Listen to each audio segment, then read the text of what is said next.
Pero advierte el doctor Andrés F. Córdoba algo que es importante y va a ser muy importante para los ejercicios de ustedes si es que alguna vez tienen que llegar a plantear una acción de habeas corpus para hacer efectiva la garantía. Y es que, dice, las facultades del alcalde para hacer esta precisión, para subsumir el acontecimiento en las previsiones de la ley, dice, la autoridad no tiene facultad de entrar a resolver sobre la apreciación que ha hecho el juez acerca de la calificación de la infracción, de la imputabilidad, de la responsabilidad y del grado de culpabilidad. Hago una pequeña aclaración aquí, sí.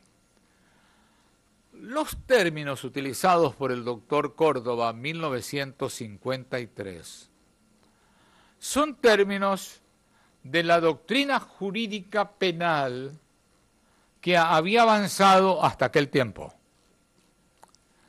Pero la evolución del derecho penal, de la ciencia penal, fue más adelante y las categorizaciones que se hicieron entonces, incluidas las que en mi caso estudié cuando fui alumno de Derecho Penal, han variado para presentar la estructura del delito en lo que sería finalmente el cuerpo de la infracción.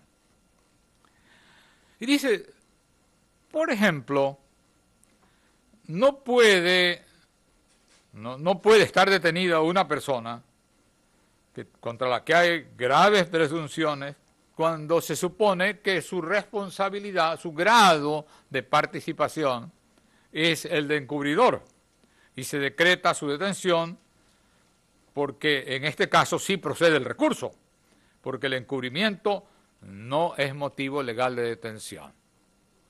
Y aquí no hago capítulo sobre si la figura del encubrimiento es una figura autónoma o es un grado de participación. Porque lo que nos interesa saber es que cuando estamos frente a la figura del encubrimiento, sea cual fuera la categoría que querramos atribuirle dentro de la organización del Código Penal, no tiene que ver exactamente con la finalidad que ahora perseguimos. Es decir, ese encubrimiento no da lugar a la detención, a la prisión preventiva como medida cautelar. Da lugar a la privación de libertad como sanción, cuando habiendo llegado a la conclusión del juicio penal, en la sentencia se impone una determinada pena privativa de libertad a la persona que hubiera incurrido en una determinada infracción. Llegado a este tema, vale la pena que hagamos algunas precisiones. Una primera precisión nace del comienzo de este encuentro, ¿verdad? Porque al comienzo yo les manifestaba, estamos frente al reconocimiento de un derecho que tenemos. Y es en el proceso histórico, cuando llegamos ya a la parte alta del medievo, que vamos a encontrar la ley inglesa que da la creación del recurso o acción de habeas corpus. Entonces, estamos en una diferenciación que es preciso ratificarla, subrayarla. El habeas corpus es la garantía que asegura la efectividad. Bien entendido que en el derecho constitucional moderno, este tema de la eficacia es un tema muy importante, ¿verdad? Porque ahora cuando hablamos de los derechos fundamentales que reconoce la Constitución de la República, hay que privilegiar la aplicación efectiva del derecho y de la garantía concedida. Otro tema es la diferenciación entre acción y no recurso.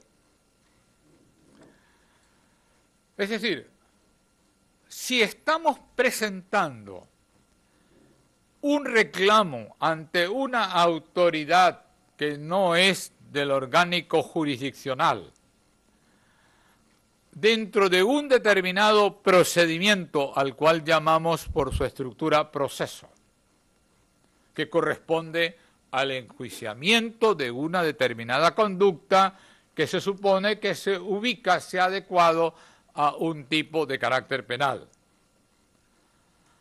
Entonces, la reclamación que se presenta implica el ejercicio de una acción.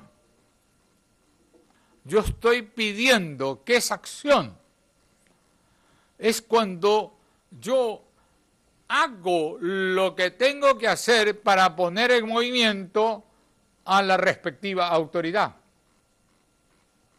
Pero esta no es una acción que surge como recurso que va en grado, de primero a segundo grado y de segundo a tercer grado si lo hubiera, o a la casación si es que estuviéramos en ese caso.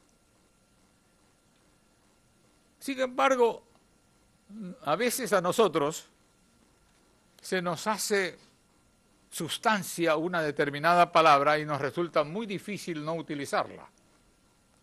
Es muy común que nosotros hablemos de recurso de habeas corpus. Y puede ser, como decía algún colega con el que revisábamos este tema hace unos días, que la misma ley en algún momento utilice la palabra recurso. Este problema se produce con frecuencia y no solo en este tema. ¿Cuándo estamos frente a un recurso y cuándo estamos frente a una acción? Y a veces se requiere hasta una reforma legal para aclarar que no estamos frente a un recurso, sino que estamos frente a una acción. Fíjense ustedes que inclusive el reclamo de la queja en el texto del viejo Código de Procedimiento Penal o del amparo de la libertad en nuestro actual Código de Procedimiento Penal, nosotros estamos frente al orgánico de la función judicial. No vamos con nuestro recurso de queja o con nuestra petición de amparo de la libertad, muy interesante por cierto, porque pudiera ni siquiera haber una orden en mi contra, sino que yo sospeche que alguien la va a dictar, y la va a dictar mal, y por lo tanto me presento ante la autoridad judicial para pedir que impida que dicten una orden en mi contra. Instituto muy importante dentro del actual Código de Procedimiento Penal. Pero eso es ante el orgánico judicial. Aquí no estamos frente al orgánico judicial, estamos frente a una autoridad distinta, que es la autoridad municipal. Uno pudiera preguntar, bueno, ¿y por qué llevaron esto a la autoridad municipal? Y estamos hablando entonces de 1945. En alguna parte se ha dicho que era importante trasladar esta temática fuera del orgánico jurisdiccional, o judicial como más comúnmente se dice. Y también regresó la ley a hablar del orgánico judicial. Pero bien, ese no es el tema.